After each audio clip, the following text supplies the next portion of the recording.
Hello, hello. I am super excited about today's video. Not only is it about one of my favorite topics, gray hair, but it is a collaboration video with one of my favorite Silver sisters here on YouTube, the stunning Kerri-Lou of Silver Style Studios. I'm sure most of you are very familiar with Kerri-Lou. She has an amazing YouTube channel. I have been a super fan of her channel for many years. Kerri-Lou is in her 60s like I am. She is gorgeous, elegant, and she is an incredibly talented makeup artist. Today's video is a Zoom chat. Kerri-Lou is a guest on my channel where I ask her some questions about her thoughts, feelings, and experiences with her gray hair. And then I will be a guest on Kerri-Lou's channel and we will continue the conversation over there. Of course, I will link Kerri-Lou's channel and her video in the description box below. So after you finish this video, make sure to head over to Kerri-Lou's channel for more silver hair girl talk chat. I hope that sounds fun to you, and if it does, I would love it if you would throw this video a thumbs up, and let's jump into it right now. Hello, Kerri-Lou, and welcome to my channel. I am super excited to have you on my channel and to be having this little gray haired chat. I have been a huge fan of your channel for quite a few years. It's been really fun visiting with you on the telephone. So welcome. Thank you so much for having me, Tamara. I'm really glad to be here. Yes, I've been enjoying watching you over these last couple of years, and gosh, your channel is just skyrocketing. I'm very pleased to see that. You have a lot of talent. Thank you so much for that. Anyway, let's jump right into some of the questions that I have prepared for you. You ready? Absolutely, I'm ready. Okay, question number one. First of all, you are a pioneer in gray hair. I think you went gray about 10 years ago. Certainly, you were one of my gray hair inspirations. So much. Yes, it was about 10 years ago. And it was a bit of a journey. I was brunette originally. Then as more silver came in, I kind of let a streak come in, kind of like Bonnie Raitt's, and I kind of isolated that when I was dyeing the rest of my hair. I thought, let's do something funky and see what this is going to look like. And then I went blonde, and when I first went blonde, it looked like the color of Big Bird. It was a big mess.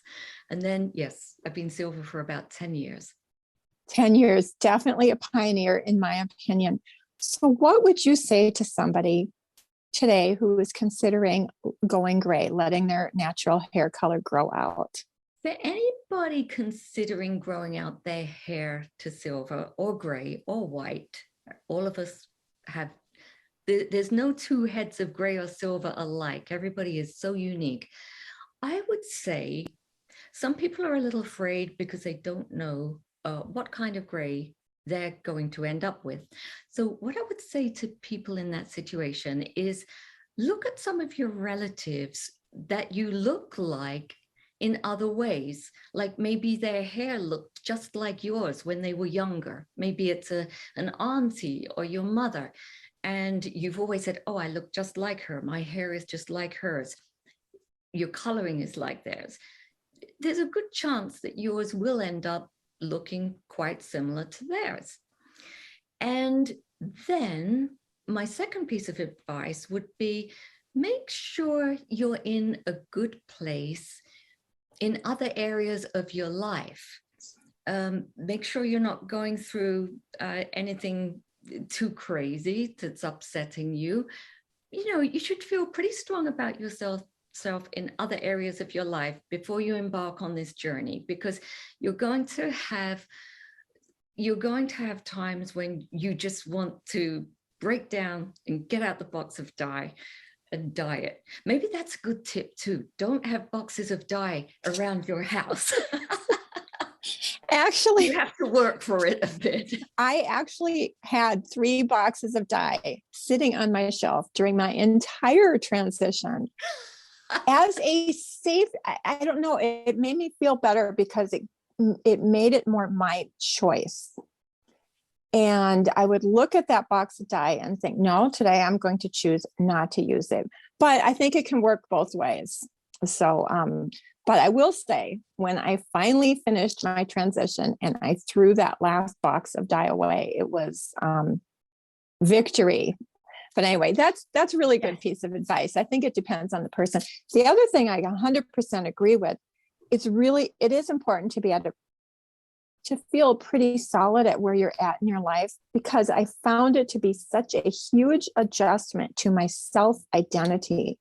I would see myself in a window or a mirror, and sometimes I wouldn't even recognize myself. And I think that can be really difficult, especially if you're not at a pretty comfortable place in your life. So I think that's really good advice too. Anything else for words of wisdom for newbies? Okay, so another piece of advice would be to realize you can always go back.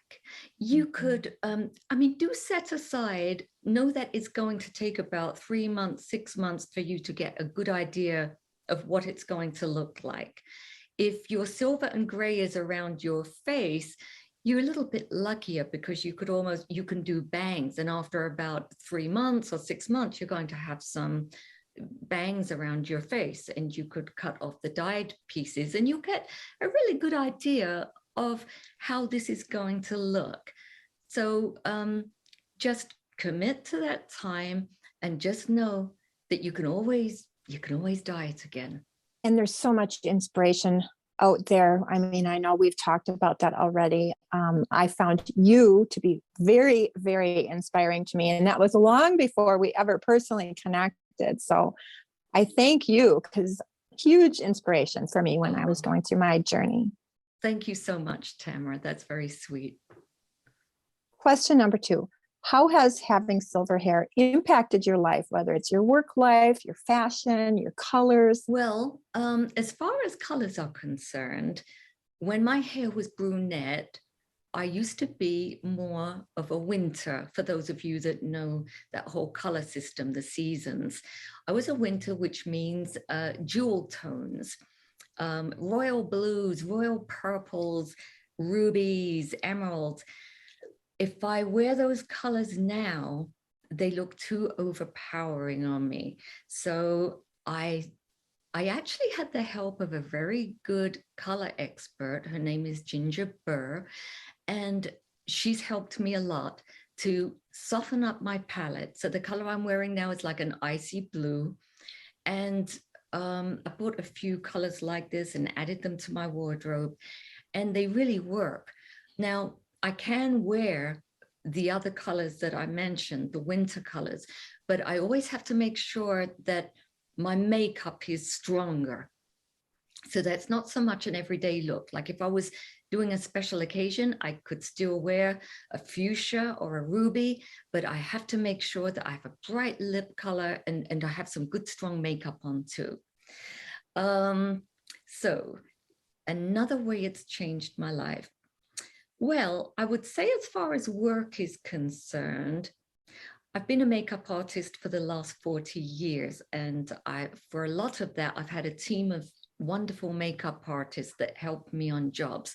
So I've always been a boss. And having my hair silver or gray kind of reinforced that, because most of them were younger than me. So we would walk into a job and there would be me with at the time, I had very spiky hair. I don't know if you saw that cut on me, but it was very short hair here. It looked like a silver crown. So it made me look kind of bossy. And I kind of liked that. So some people think it might not be good for their career, but you never know. It could put you in a good position. You might get a raise and a promotion. You never know. Absolutely. I mean, being a senior executive or a senior, whatever your position is, it has a little bit of, you can get a little bit of clout that way sometimes. Yeah. Very interesting. Very interesting. Yes. On another topic, how much money do you think you have saved by not coloring your hair? This is an embarrassing question, but people need to know. And I kind of feel guilty because it's a lot of money. Over the last 10 years, I calculated that I have probably saved $18,000. Oh my gosh. Oh my God. Yes, Yeah, I because said it. I said it. And I know some of you ladies are like, what? And some of you are like, uh-huh. They totally understand, especially if you're getting your hair colored in a salon. Blondes, I think, tend to spend more money on coloring, especially if you go to a salon and you have all kinds of highlights, and they can get so creative. And it's worth every penny if you can afford it. But yes, I mean, that's a crazy amount of money. I used to you go know, it for adds up. It adds up, Mhm. and it takes a lot of maintenance to maintain an artificial hair color.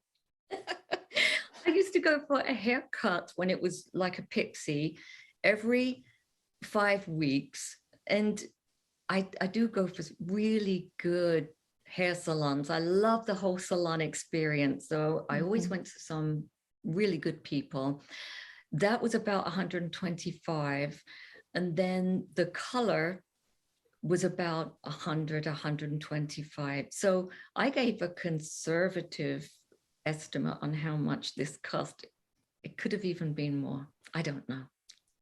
Another bonus to letting your hair grow out naturally. And I love your longer hair. I mean, I loved your shorter, spikier hair too, but your longer hair is super pretty. I have hair envy with all your wavy curls. Oh, thank you so much. And to be perfectly honest with you, Tamara, I do love sleek, straight hair. And sometimes I'll blow out my hair and my husband says, oh, that looks gorgeous. Some of my lovely followers on Instagram and viewers here on YouTube say, oh, you look just like Catherine Deneuve with your hair blown out. Such a huge Oops. compliment. But here's something about silver hair that's maybe some people don't realize. It's very hard to get a chemical straightening treatment when you have very Mhm. light silver hair, because it can in fact yellow. They need very, very high heat on those irons, and it can kind of singe the product, making your hair appear yellow. I would love to know from any of the viewers if they've ever had that experience, like what their experience has been with having silver hair and chemically straightening it, like a Brazilian straightening. Interesting. That would be an interesting question. Of course, I know nothing about that because my hair is pretty straight. But that leads me to my next question. What are your silver hair, gray hair styling tips, product recommendations? Many people ask me what kind of purple shampoo or blue shampoo I use, or what I use to brighten my hair. I don't use a lot of those shampoos. Maybe about once a month, I will use a blue or a purple shampoo, and I'll put those in the video description below for us. So there'll be links to the products that I like. But I feel if you're not using too much gel or wax or hairspray in your hair, and you shampoo about once a week. With curly hair, you don't want to shampoo too often. I use a no poo, which is a low detergent shampoo. Mhm. And here's a note too. We all are hearing so much about the evils of sulfates. We do need a little sulfate once in a while to keep our scalp nice and clean and get rid of all the product buildup. So you don't want to use sulfates all the time, but a little bit of sulfate once a week won't hurt, and it will give you back your sparkle. Yeah, the purple shampoo, I haven't found one that I'm completely dedicated to either. I wash my hair about twice a week, and I think I've been using a blue or purple shampoo. Lately, I've been using the Redken Blondage. I'll put it below. Probably every four or fifth shampoo. I don't want to get too much blue purple because that can look a little weird. And I agree with you. I had the experience. I was trying to smooth out my hair with a hair straightener, and I had the heat on the straightener. I was trying to curl the ends under a little bit with the straightener. So I held the straightener a little bit too long on the ends with a little bit too much warm. And it really did start to turn my hair a different color. So you have to be really, really careful with heat and silver hair for sure. That's a really good tip. If you see that happening, it's usually the products that are turning that color. Thank goodness. It's not usually the hair, although it can happen. Your hair can actually burn.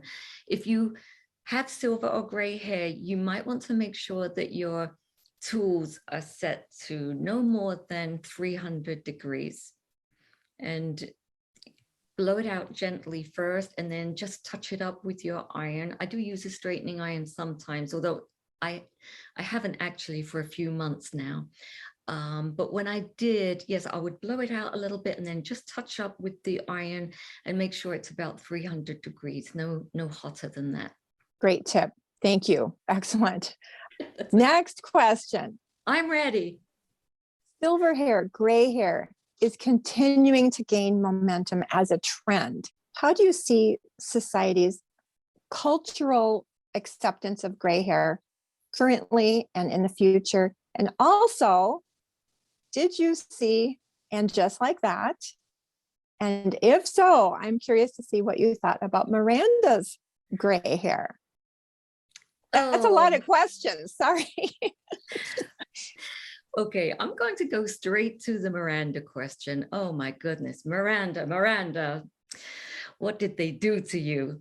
I have seen movies where they've done amazing wig jobs, like Meryl Streep in The Devil Wears Prada, where she was playing Amanda, I forget her last name.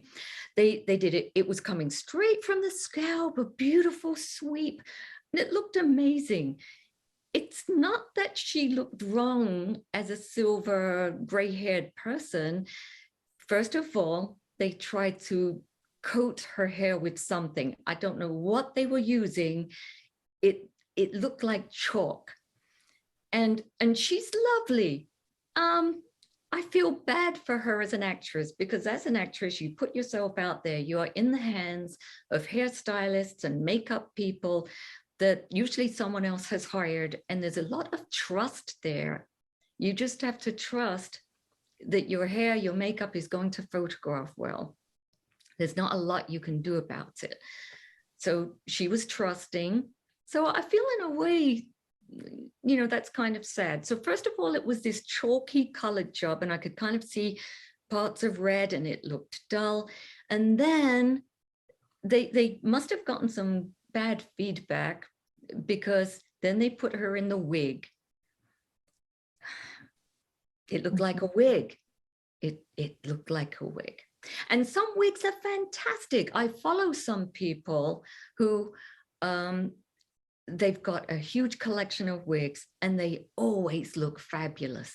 So it's a mystery. I just don't know.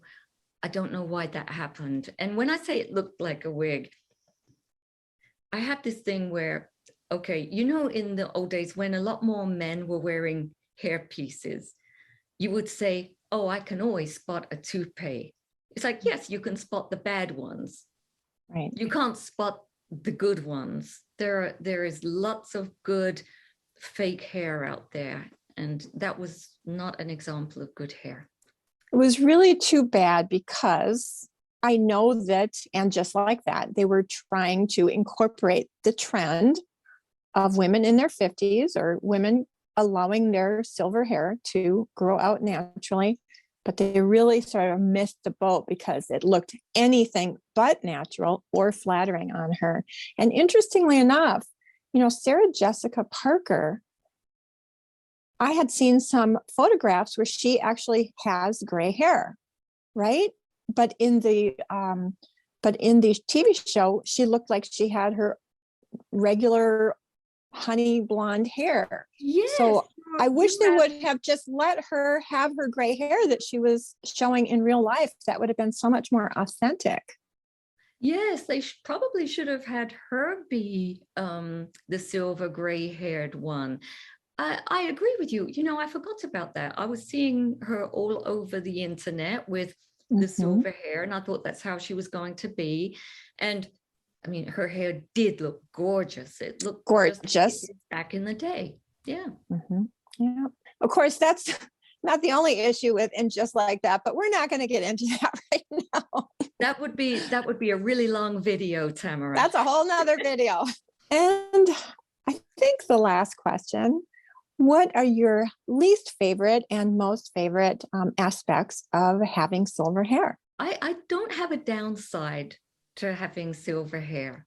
Really, I really don't. The best part of it is the low maintenance, because as I told you, I used to put all that money into coloring my hair, and time. By the time you go to the salon and you spend 2 hours there, and it's time and it's money. And now I can save all my money, have a nice vacation instead of spending it all on my hair. Absolutely. And not just that, but for me, I didn't do the salon color, but for me, it was always monitoring and worrying about my skunk line. Okay, how is it looking? Do I need to use powder? When am I going to touch it up? I was always sort of timing my touch-ups with whatever social occasion I might have come up. It was always on my mind. And it was very restrictive. I felt very restricted. And I never really felt that great. There was about a week, I would have about a week where I would feel like my hair looked great. And then it was some level of, oh, it's not that great. I need to use the powder. When am I going to touch it up? So for me, the freedom was an incredible feeling. And then just the authenticity of your natural color and the uniqueness of it. So I agree. Very few downsides, all positive. I agree on my side as well. Yes, the uniqueness of it. No two heads of hair are the same. If you grow out your hair to silver or gray, you'll be totally unique. And yes, I remember those times when, as you see, I'm the lightest around my hairline. And when my hair was dark, it would gleam in the sunlight. After 1 week of not dyeing it, you'd get these little silver dots here gleaming in the sun. So I'm just glad I don't have to be self-conscious about that anymore. All right. I don't have any further questions for you. This was super, super fun. I just love talking about gray hair. And I love talking about gray hair with somebody who knows. So I know that we are going to be doing another interview where you will be asking me some questions, and that will be on your channel. So I'm super excited about part 2 of this interview. More to come. Of course, I will link your channel and your video in the description box below. We will upload both interviews on the same day. So I think we covered a lot of ground. Thank you for coming on, and we will do this again soon. Yay! This has been fantastic. Thank you so much, Tamara. Thanks for having me. Mwah! See you again soon.